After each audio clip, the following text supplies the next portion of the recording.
கலாத்தியர் 3:23-26 வரைக்கும். ஆதலால் விசுவாசம் வருவதற்கு முன்னே வெளிப்படப் போகிற விசுவாசத்திற்கு ஏதுவாக நாம் அடைக்கப்பட்டவர்களாய் நியாயப்பிரமாணத்தின் மேல் காவல் பண்ணப்பட்டிருந்தோம். இவ்விதமாய் நாம் விசுவாசத்தினாலே நீதிமானாக்கப்படுவதற்கு நியாயப்பிரமாணம் நம்மை கிறிஸ்துவினிடத்தில் வழிநடத்துகிற உபாத்தியாய் இருந்தது.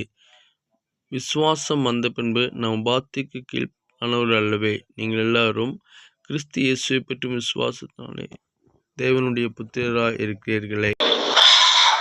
ஆதலால் விசுவாசம் வருவதற்கு முன்னே வெளிப்படப் போகிற விசுவாசத்திற்கு ஏதுவாக நாம் அடைக்கப்பட்டவர்களாகி நியாயப்பிரமாணத்தின் கீழ் காவல் பண்ணப்பட்டிருந்தோம். இதுல என்ன புரியுது? அதாவது விசுவாசம் வருவதற்கு முன்ன நம்ம என்ன செய்யப்பட்டிருந்தோம்? அடைக்கப்பட்டிருந்தோம். விசுவாசம் வர்றதுக்கு வழிகாட்டினது எது? நியாயப்பிரமாணம். விசுவாசம் வருவதற்கு எப்படி நியாயப்பிரமாணம் நமக்கு வழிகாட்டுச்சுன்னு சொன்னா, நியாயப்பிரமாணம் விசுவாசத்துக்கு முன்னாடி ஒரு வாத்தியார போல தேவன் கிறிஸ்துவிட்டு நம்மளை கொண்டு வந்தது. நியாயப்பிரமாணம் நம்மளை என்ன செய்யுது? ஒரு உபாத்தியார் இல்லைங்கன்னா ஒரு போதகனை போல இல்லைப்பா கிறிஸ்துவிட்ட வாராக்கு நமக்கு அது ஒரு பாடமா இருந்த அவ்வளவுதான். விசுவாசம் வாரதுக்கு முன்னாடி கிறிஸ்துவ விசுவாசிப்பதற்கு நமக்கு ஒரு பாடமா அமைந்தது. இல்லை ஒரு வாத்தியாராயிட்டு நமக்கு வழிகாட்டுனது எதுங்கன்னா நியாயப்பிரமாணம். அதனால நியாயப்பிரமாணம் இப்ப கீழே வாசத்து வரும்போது நியாயப்பிரமாணம் நம்மகிட்ட வந்த பிறகு, நியாயப்பிரமாணம் அதாவது விசுவாசம் வந்த பிறகு இப்போ நம்ம யாரும் கீழே கிடையாது, நியாயப்பிரமாணத்துக்கு கீழே கிடையாது. அப்ப இதுல 2 ஸ்டேஜ். முதல் ஸ்டேஜ் அப்படின்னு சொல்றது நியாயப்பிரமாண வழி நடத்துதல், இல்லைங்கன்னா நியாயப்பிரமாண வழிகாட்டுதல். நியாயப்பிரமாண வழிகாட்டுதலுக்குள்ள இருக்கும் வரைக்கும் நமக்குள்ள விசுவாசம் உருவாகாது. ஆனா அது ஒரு வழிகாட்டி ஆண்டவர்கிட்ட கொண்டு வரோம். நிறைய கஷ்டங்களை, அதாவது ஆண்டவருடைய வல்லமைகளை, ஆண்டவருடைய கிரியைகளை நமக்கு வெளிப்படுத்தினது எதுதான்? நியாயப்பிரமாணம் தான். ஆனா அது வெளிப்படுத்தினதுனால நமக்குள்ள விசுவாசம் வரல. ஆனா விசுவாசத்துக்கிட்ட கொண்டு போய் நிறுத்துச்சு. அப்ப நம்ம விசுவாசித்த பிறகு என்ன நடந்தது அப்படின்னு கேட்டா, இப்ப விசுவாசத்தை நமக்கு தடை பண்ணிட்டு இருந்தது என்னதுப்போ? நம்ம வாழ்க்கையில விசுவாசத்தை தடை பண்ணுகிற காரியங்கள் அநேகருக்காக தெரியாது. விசுவாசம் தடை பண்ணுகிறது என்ன அப்படின்னு கேட்டீங்கன்னா வேற ஒண்ணும் இல்லை. நம்ம சுவாபம், நம்ம சூழ்நிலை, நம்ம செயல் போராட்டம், அதுக்கப்புறம் நம்ம சோர்வு. ஒவ்வொரு மனிதனுடைய வாழ்க்கையிலும் விசுவாசத்தை தடை பண்ணுகிறது, இல்லை விசுவாசத்தை அடைச்சி வைக்கிறது, விசுவாசத்துக்குள்ள வரவிடாத செய்கிறது நியாயப்பிரமாணமோ இல்லை வேதமோ இல்ல போதனையோ கிடையாது. நமக்கு விசுவாசம் உருவாகாததுடைய காரணம் அவருடைய சுவாவம், நேச்சர், இயற்கை, இயல்பு. 2வது சூழ்நிலை. 3வது உபத்திரவங்கள், போராட்டங்கள். 4வது டிசப்பாயின்மெண்ட், சோர்வுகள். அதாவது அவர் நேச்சர், அவர் சர்க்கம்ஸ்டான்ஸ், ட்ரையல் அண்ட் டிசப்பாயின்மெண்ட். இதுதான் நமக்கு விசுவாசத்தை அடைச்சி வைத்தது. நம்ம நினைக்கிறோம் நம்மளை விசுவாசத்தை அடைச்சி வைக்கிறது என்னது? கடினமான போதனைகள். நேரம் ஆண்டுகிட்ட வர முடியாம இருக்குது என்னது? இங்க வந்தா குடிக்க முடியாது, விசுவாசத்துக்குள்ள வந்தா குடிக்க முடியாது, விசுவாசத்துக்குள்ள வந்தா கெட்ட வார்த்தை பேச முடியாது, விசுவாசத்துக்குள்ள வந்தா பொய் சொல்ல முடியாது, விசுவாசத்துக்குள்ள வந்தா பெருமை அடைய முடியாது, விசுவாசத்துக்குள்ள வந்தா அகங்காரம் கொள்ள முடியாது, விசுவாசத்துக்குள்ள வந்தா மேற்றுமை அடைய முடியாது. அப்ப இதெல்லாத்தையும் தடை பண்ணுகிறது விசுவாசத்தின் யாத்திரையா இருக்கிற இது நம்ம கற்பனைகள், வேதம், உபதேசங்கள். அதே நேரம் நம்ம என்ன நினைச்சிருந்தோம், அந்த உபதேசம் கட்டி இந்த சபையில உள்ள உபதேசம் ரொம்ப கட்டி, அந்த சபையில உள்ள உபதேசம் கட்டி, அங்க போனா இப்படிதான் பேசுவாங்க, இங்க போனா இப்படிதான் பேசுவாங்க அப்படின்னு நினைச்சுக்கிட்டாக நம்ம என்ன செய்யல, விசுவாசத்துல வரல, ஆண்டோட்ட வரல அப்படின்னு. அது ஒண்ணும் கிடையாது. விசுவாசத்துல ஒரு மனுஷன் வராதது காரணம் இல்ல, விசுவாசத்துக்குள்ள நுழைய முடியாததுக்கு காரணமே மனிதனுடைய இயல்பான அவனுடைய சுவாபம், பாவ சுவாபம், அவனுடைய சூழ்நிலைகள், அவனுடைய போராட்டங்கள், அவனுடைய சோர்வுகள், டிசப்பாயின்மெண்ட் எல்லாமே நம்ம எல்லாம் நினைக்கிற போல. ஆனா விசுவாசத்துக்கு முன்னாடி நம்ம வழிகாட்டிட்டு இருக்கிறது எதுதான், சரியான விசுவாசத்துக்குள்ள வாராக்கு முன்னாடி தேவனுடைய அடையாள அற்புதங்களை, மகிமைய, வல்லமைய, பரிசுத்தத்தை, நீதிய நமக்கு போதித்து தருகிறது வேதம். வேதம்ல நியாயப்பிரமாணம். இனி நியாயப்பிரமாணம் போதிச்சது. இப்ப விசுவாசத்துல வந்த பிறகு நம்ம யாருன்னு சொல்லி கீழே வாசித்தோம், தேவனுடைய பிள்ளைகளா இருக்கிறோம். ஒரு மனுஷன் விசுவாசத்துல வந்த பிறகு எது தேவையில்லைன்னு பாக்குறோம். அங்க வாசித்ததுல என்ன தேவையில்லைன்னு பார்த்தோம். விசுவாசத்துல வந்த பிறகு அங்க அவனுக்கு என்ன தேவையில்லை, பிரமாணங்கள் தேவையில்லை. விசுவாசத்துல வாரக்கு முன்னாடி பிரமாண உபதேசம் தேவையா இருக்கு. ஒருத்தன் விசுவாசத்துக்குள்ள வந்த பிறகு அவனுக்கு பிரமாணம் தேவையில்லை. ஏன்? விசுவாசத்துல வரும்போது அவன் கிருபைக்குள்ள வந்துறான். இதுதான் வித்தியாசம். அதனால விசுவாசத்துக்குள்ள ஒருத்தன் கால் வச்சால் அவன் கிருபைக்குள்ள கால் வைக்கிறான். அதுக்கு முன்னாடிதான் பிரமாணத்துக்குள்ள, நியாய பிரமாணத்துக்குள்ள இருக்கிறான். அப்ப அவனுக்கு போதனை தேவைப்படுது. இப்ப அவனுக்கு போதனை தேவையில்லை. அதனால இங்க தெளிவாக சொல்லியிருக்கு, இவ்விதமாக நம் விசுவாசத்தினாலே நீதிமான்களாக்கப்படுவதற்கு நியாயப்பிரமாணம் நம்மை கிறிஸ்துவனிடத்தில் வழிநடத்துகிற உபாத்தியாய் இருக்கிறது. அப்ப கிறிஸ்துவனிடத்துல நம்மளை வழி நடத்துவது வேதம், நியாயப்பிரமாணம், இந்த போதனைகள்.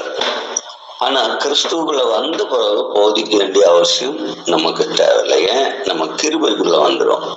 கிருபைக்குள்ள வந்தா என்ன வரும்? ஆட்டோமேட்டிக்கா ஆவியானவர் நமக்குள்ள வந்துருவார். அப்ப ஆவியானவர் நம்ம என்ன செய்கிறார்? போதிக்க ஆரம்பிக்கிறார். இன்னைக்கும் போதனையை கேட்டுக்கிட்டே இருக்கிறோம் அப்படின்னா நம்ம விசுவாசத்துக்குள்ள வரையலன்னு அர்த்தம். விசுவாசத்துக்குள்ள வந்த ஒரு மனுஷனுக்கு நிச்சயமா போதனை தேவையில்லை. இன்னைக்கும் போதனை வேணும், என்ன வழிகாட்டணும், எனக்கு வழி நடத்தணும், எனக்கு ஆலோசனை சொல்லணும், எனக்கு ஒரு ஆளை ஜெபம் பண்ணணும், எனக்கு ஒரு துணை, அதாவது எனக்கு ஆண்டவர்கிட்ட வாரக்கு எனக்கு உதவியா கொஞ்சம் சொல்லுங்க அப்படின்னு சொன்னாலே அதுக்கு அர்த்தம் என்னன்னா நம்ம விசுவாசிகள் கிடையாது. விசுவாசிகள் எப்பவுமே எங்க இருப்பாங்க? கிருபைக்குள்ள இருப்பாங்க. கிருபைக்குள்ள இருக்கும்போது அங்க ஒருத்தன் கிருபைக்குள்ள நுழையும் போது ஆட்டோமேட்டிக்கா சொல்லி தேவனுடைய பிள்ளையாகிறான். பிள்ளையாகும் போது அவனை வழி நடத்துகிறது ஆவியானவர். அப்போ நம்முடைய வாழ்க்கைய என்னை அடைச்சிட்டு இருக்கிறது எதுக்குள்ள? கிருபைக்குள்ளேயும் ஆவியின் நிறைவுக்குள்ளேயும் வழி நம்ம நடத்த முடியாதபடி நம்மை தடுக்கிறது வேத உபதேசங்கள் அல்ல, நம்முடைய ஜீவிதத்தினுடைய இயல்புகள், தன்மைகள், போராட்டங்கள், சூழ்நிலைகள், நம்முடைய சோர்வுகள், நம்முடைய அறியாமைகள், நம்ம இப்ப என்ன நிலைமையில இருக்கிறோம்ல. நம்ம விசுவாசியான்னு சொன்னா ஒரு விசுவாசிக்கு ஏது ஒரு காரணம் கொண்டோம் போதனை தேவையில்லை. ஏன்னா போதிக்கிற ஆவியானவர் உள்ள இருக்கிறார். அப்ப என்ன நான் விசுவாசியா? நான் விசுவாசியா? போதனையை கேட்டாதான் என்னால நிச்சயம் முடியும்.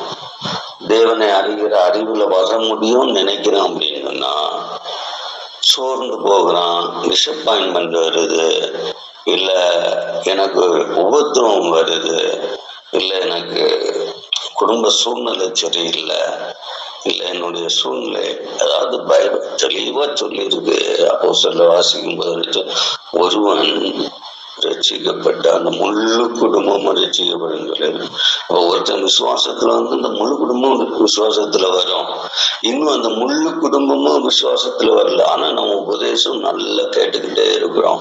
உபதேசத்துல தேவனுடைய மகிமையை பார்க்கிறோம், அவருடைய பரிசுத்தத்தை பார்க்கிறோம், அவருடைய நீதியை பார்க்கிறோம், அவருடைய வல்லமையை பார்க்கிறோம்.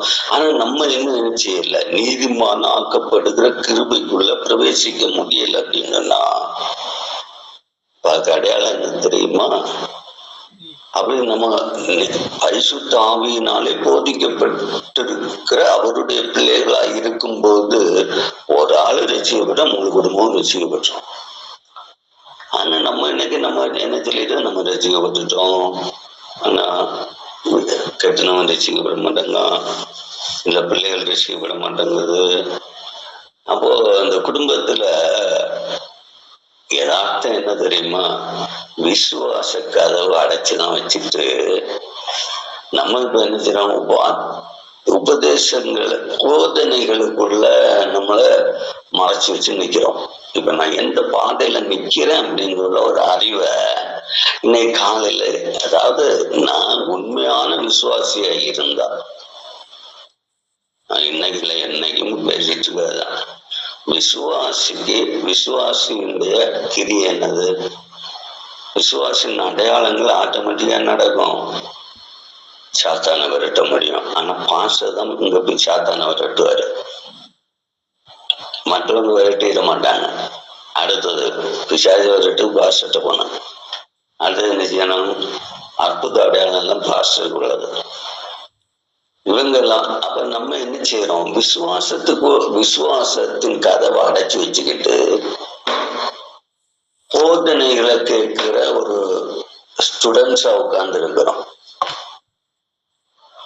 ஒரு மாணவ கேசுகட்டில இருந்து வாழ்க்கைய நம்ம எப்படி, அதாவது whether the faith is active or inactive, விசுவாசம் செயல் உள்ளதா செயலற்றதா, அதான் காலையில தியானிச்சுட்டு இருந்தேன். என் விசுவாசம் செயல் உள்ளது அப்படின்னா அது நான் யார் தெரியுமா? தேவனுடைய பிள்ளை. தேவனுடைய பிள்ளையா இருந்தா எனக்குள்ள யார் இருப்பா? பரிசுத்த ஆவியானவர் இருப்பார், என்ன போதிக்கிறவர் எனக்குள்ளே இருப்பார். அப்ப இன்னொரு போதனைக்கு எனக்கு இடமே கிடையாது. இன்னொரு ஆளுடைய இல்ல இன்னொரு வேத போதனைக்கு இடமே கிடையாது. அப்போ வேத போதனை வேண்டாமா? இது போதனை கிடையாது, இது ஆலோசனை. அதாவது வேதம் நம்மளை போதிக்கும் போது கண்டிப்பு இருக்கும், போதிக்கும் போது என்ன இருக்கும்? கேள்விகள் வரும், போதிக்கும் போது பரீட்சைகள் வரும். ஒரு விசுவாசி பரீட்சை உண்டு, பரீட்சை ஒண்ணும் விசுவாசி கிடையாது. விசுவாசி இப்ப தேவனுடைய பிள்ளை. பிசாசை விரட்ட முடியும், மறுபாசை பேச முடியும், ஆவியில நிறைந்திருக்க முடியும், சாவுக்கு ஏதுவான சாப்பிட்டாலும் சாவ மாட்டான். இந்த அற்புத அடையாளங்கள் நிறைந்திருப்பாங்க. அதான் விசுவாசி. இப்ப காலையில நான் விசுவாசி இல்லையா? நான் எப்படிப்பட்ட விசுவாசி? என் வீட்டுல எல்லாரும் ரசிக்கப்பட்டிருக்காங்களா? எல்லாரும் ரசிக்கப்பட்டவர்கள் சொல்லக்கூடிய ஒரு பலன் எனக்கு இருக்கா? அறிவு இருக்கா? கிருபை இருக்கா? பேசினாங்க எல்லாருமே ரசிக்கப்பட்டவங்க தான் அப்படின்னு சொல்லி நமக்குள்ள சந்தோஷப்பட முடியுமா? அப்போ விசுவாசியா நீ விசுவாசம் நமக்குள்ள அடைபட்டிருக்கிற காரியங்கள் எவை? வேத போதனைகள் கிடையாது. அநேகருக்கு விசுவாசம், இந்த சபை விசுவாசம், அந்த சபை, நீ ஒரு சபைக்கும் விசுவாசியா மாற மாட்ட. நீ கர்த்தருடைய பிள்ளையா இருப்ப, அதான் விசுவாசி. விசுவாசம் என்னன்னாலே ஆண்டோடைய பிள்ளையார் புத்திரன் ஆகிற பாக்கியத்தை பெற்றுக் கொள்வார். அங்க யோவான்லயே அதான் வாசிப்போம். எத்தனை விசுவாசிகள் அத்தனை பேரும் அப்படியே குமார் புத்திரர் ஆகிற அதிகாரம் கொடுக்கப்பட்டிருக்கு. அப்போ என்னுடைய ஸ்டேஜ் என்ன? அதான் யோசிக்கணும். நிறைய வசனங்கள் இருக்கு. வசனங்களை வாசிக்கிட்டே இருக்கிறதுனாலையும் வாழ்க்கையில நம்ம என்ன செய்ய முடியல, விசுவாசத்தை பூரணப்படுத்த முடியாம இருந்துட்டு இருக்கிறோம். இந்த இதுல இதே கலாத்தியர்ல இந்த 3:19 வாசித்தோம். நாங்க என்ன சொல்லி, அப்படியானால் நியாயப்பிரமாணத்தின் நோக்கம் என்ன? வாக்கு தத்தனம் பண்ணப்பட்ட சந்ததி வரும் அளவும் அது அனுகிரகம் அக்கிரமங்களின் நிமித்தமாக கூட்டப்பட்டு தேவ தூதரை கொண்டு மத்தியஸ்த கையில கட்டளையிடப்பட்டது. அதாவது இங்கே தான் சொல்லியிருக்கு, அப்படியானால் என்னவா? 18 பார்க்கணும். என்ன சொல்லு, அன்றியும் சுதந்திரமானது நியாயப்பிரமாணத்தினாலே உண்டானால் அது வாக்கு தத்தத்தினாலே உண்டாயிடாது. தேவன் அதை ஆபிரகாமுக்கு வாக்கு தத்தத்தினாலே அருளி செய்தாரே. அப்படியானால் நியாயப்பிரமாணத்தின் நோக்கம் என்ன? வாக்கு தத்தத்தை பெற்ற சந்ததி வருமளவும் அது அக்கிரமங்களின் நிமித்தமாக கூட்டப்பட்டு தேவ தூதரை கொண்டு மத்தியஸ்தத்தின் கையில கட்டளையிடப்பட்டது. மத்தியஸ்தர் ஒரு குறிய அல்லாமல் தேவனே குறியோர் அல்ல, வல்லம் தேவனே ஒருவர். அதாவது கிறிஸ்துவ கொண்டு போறதுதான் எதுடைய வேலை? நியாயப்பிரமாணத்தின் வேலை. அக்கிரமத்துல இருந்தாலும் கூட்டி வச்சிருக்கிறது நியாயப்பிரமாணம். அது தேவதூதருடைய கிரியைகள் நமக்குள்ள நடந்து நம்ம எங்க கொண்டு போவோம்? கிறிஸ்துவுக்குள்ள கொண்டு போவோம். பவுல் ரோமன் சபை கலாத்திய சபைக்கு ஒரு காரியத்தை தெளிவுபடுத்த என்னன்னா, விசுவாசின்னு சொல்லிட்டு அப்படின்றனால நீ போதனைக்குள்பட்டவனோ நியாயப்பிரமாணத்துக்குள்பட்டவனோ அல்ல, விசுவாசி கிருபைக்குள்பட்டவன். கிருபைக்கு உட்படுகிறவன் ஆவியின் நிறைவு பெற்று தேவ புத்திரனாயிருப்பான். இப்ப நான் இன்னைக்கு கிருபைக்குள்ளேயும் தேவனுடைய பிள்ளைன்னு சொல்லக்கூடிய அதிகாரத்துக்குள்ளேயும் அவகாசத்துக்குள்ளேயும் அதிகாரத்துக்குள்ளேயும் இருக்கிறேன்னா இல்ல பாவங்களோடு கூட போதிக்கப்பட்டு கிறிஸ்துவிட்ட இழுக்கப்பட்டு கொண்டு இருக்கிறேன்னா, தட் இஸ் அ ஸ்டேஜ். நம்ம ஸ்டேஜ் ஒண்ணு புரியணும். அப்ப நான் ஆண்டோட்ட இழுக்கப்படுகிற போதனை தான், எனக்கு போதனை தான் இருக்கு. கிருபை அவ விசுவாசி வேதம் வேணும். அது எதுக்கு வேணும்? கிருபையில வளர்வதற்கு இல்லாம விசுவாசத்துல வளர்வதற்கு வேண்டாம். விசுவாசத்துல வளர்வதற்கு, விசுவாசத்துல வருவதற்கு முன்னாடிதான் நமக்கு என்னது? பிரமாணங்கள் தேவை.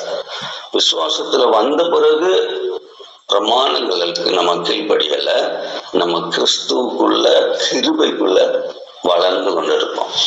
அந்த கிருபை நம்ம நடத்திட்டு இருக்கோம் ஒவ்வொரு நாளும். அதனாலதான் பைபிள் சொல்லுது, கிருபை ஒவ்வொரு நாளும் புதிதா இருக்கும். அப்ப என்ன இன்னைக்கு நடத்துறது? கிருபையா பிரமாணமா?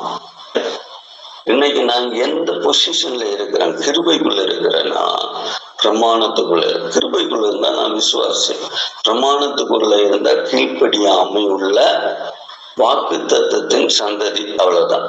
நான் பிரமாணத்துக்குள்ள இருக்கிறேன் அப்படின்னு வாக்கு தத்தம் இருக்கும் எனக்கு. அதாவது இப்ப ஒரு பிள்ளை படிப்பிக்க வைக்கிறோம்னு சொன்னா உடனே அந்த பிள்ளை நிச்சயாது டாக்டர் ஆயிடாது, உடனே அந்த பிள்ளை இன்ஜினியர் ஆகாது, உடனே அந்த பிள்ளை என்னது கலெக்டர் ஆகாது, உடனே அந்த பிள்ளை. அப்ப அது அந்த பாடங்களுக்குள்ள தன்னை ஆளாக்கும் போது, தகுதிப்படுத்தும் போதுதான் அது அந்த பொசிஷன் வராது. போல வேதத்தினுடைய போதனைகளுக்குள்ள நம்ம தெளிவடையும் போதுதான் நம்ம விசுவாச வாசல் நமக்கு திறந்து கிடைக்கும்.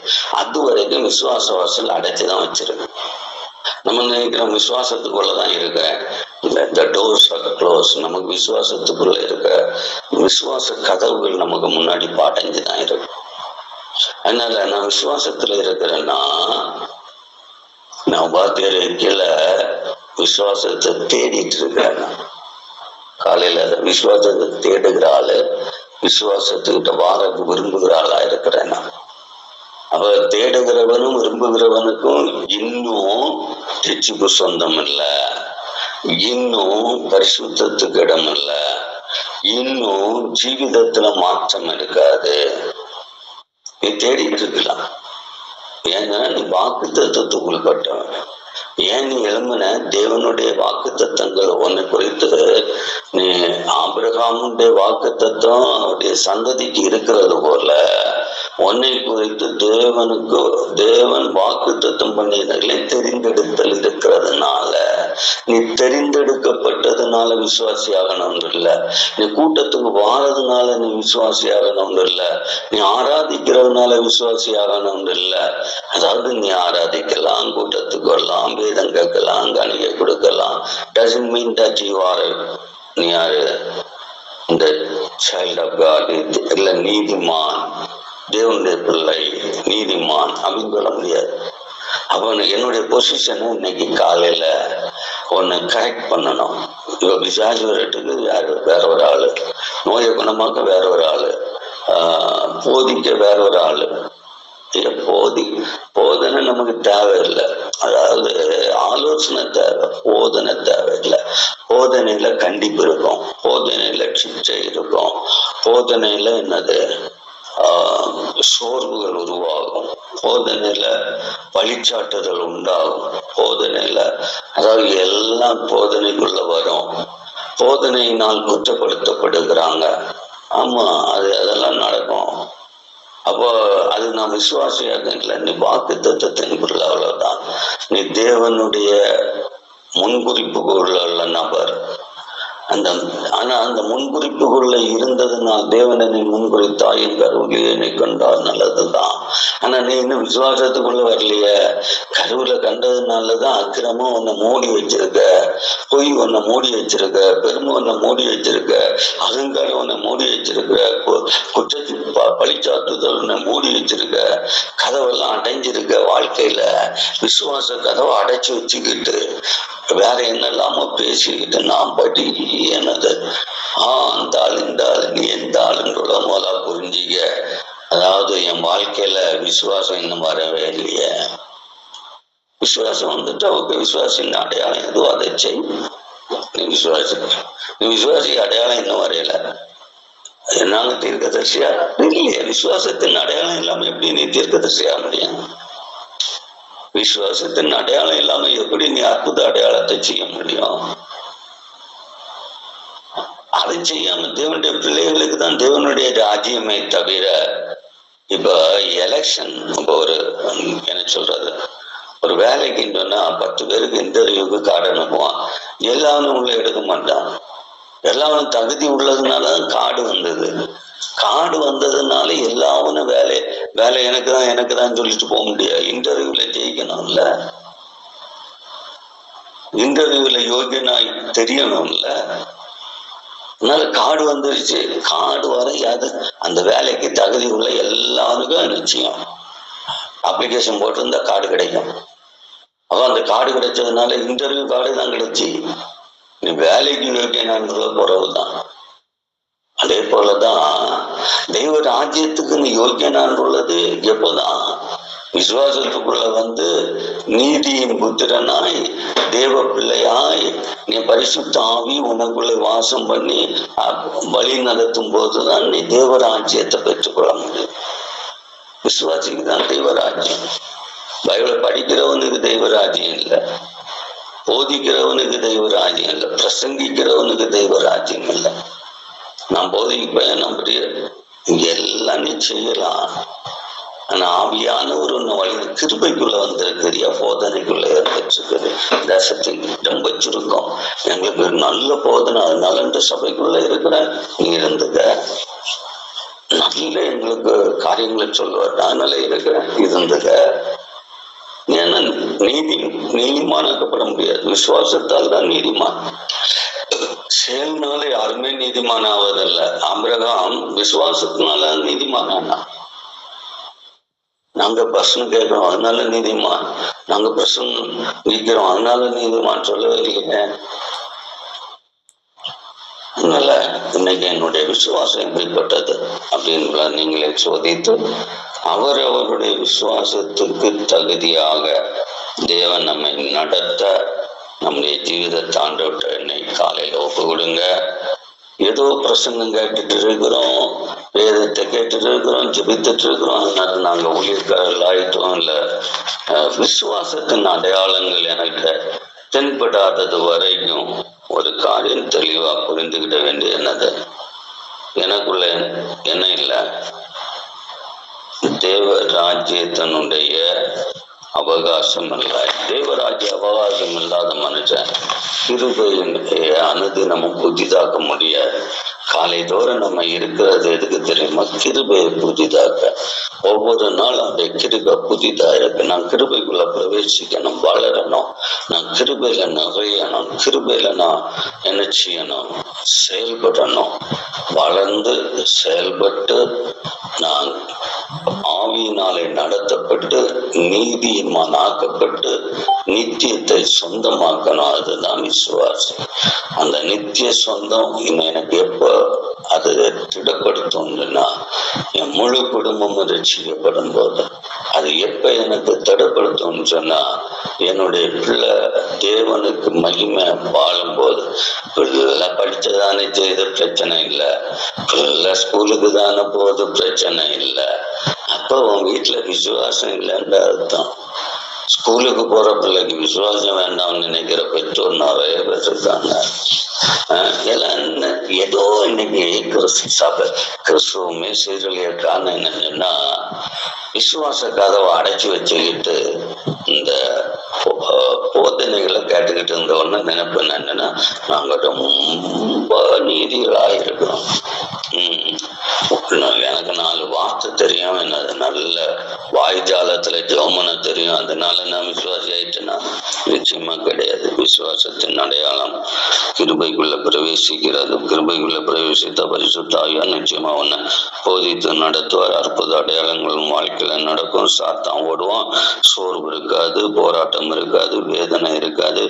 கிறிஸ்து வாசம் பண்ணுகிற இடமா நீயும் நானே இருக்கும் போது அங்க வேதனைக்கும் கண்ணீருக்கும் போராட்டம் உடனே சொல்லிடுவாங்க ட்ரையல். இது என்னது, சோதனை காலம். அப்படி சோதனை தர உடனே யோபு ஆகிடுவாங்க சிலர். ஃபர்ஸ்ட்ல உன் குடும்பத்தை ரட்சிப்புல கொண்டு வாராக்கு முன்னாடி நீ அந்த ரட்சிப்புக்குள்ள இல்லைன்னா கிருபைக்குள்ள பிரவேசிக்கிற யதார்த்த அனுபவத்துக்குள்ளவா. அப்பதான் இப்ப பிள்ளை, நீ பெத்த பிள்ளைக்கு என்னது விசுவாசம் என்னன்னு தெரியல, வேதம் என்னன்னு தெரியல, வேதத்தை படின்னு படிக்கல. உலக பாடத்தை படிக்க வைக்கிற உனக்கு வேதத்தை படிக்க வைக்க முடியல, சொன்னா கேட்கல. அதாவது குடும்பத்தை எப்படி விசுவாசத்துல நடத்தணும்னு தெரியாதவெல்லாம் உலகத்துல எப்படி மற்றவங்களை விசுவாசத்தை நடத்த முடியும்? நிச்சயமா முடியாது. நல்ல விசுவாசத்துக்குள்ள வர தேவன் நமக்கு கிருபை செய்ய, விசுவாசத்தை வரணும்னா கிருபையில பிரவேசிக்கணும். கிருபையில பிரவேசித்தாதான் நீதிமான் என்னது ஆவியானவரால் போதிக்கப்பட்டு நீதிமானாக்கப்பட்டு நித்தியத்தை பெற்றுக்கொள்ள முடியும். அந்த கிருபையை கத்த நமக்கு தரும்படியா அப்படியே சமூகத்துல நம்ம